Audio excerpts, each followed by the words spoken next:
Napadali nito ang trabaho ko sa grass cutter na hindi kailangan ng gasolina, walang usok at adjustable ang haba. Tatlong safety features, isa. Pangalawa, itong cover niya dito na sturdy.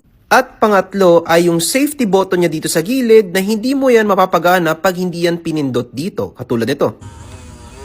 Kagandahan nga nito mga paps ay hindi mo na kailangan ng gasol at hindi siya ganun kabigatan at yung vibration hindi nakakangawin. Kasi nga cordless, may dalawang kasamang battery na rechargeable. Yung head niya natitilt na rin. Pwedeng paharap, pwedeng pantay lang. May kasama na ring 4 na blade na plastic. Heto siya, subukan natin.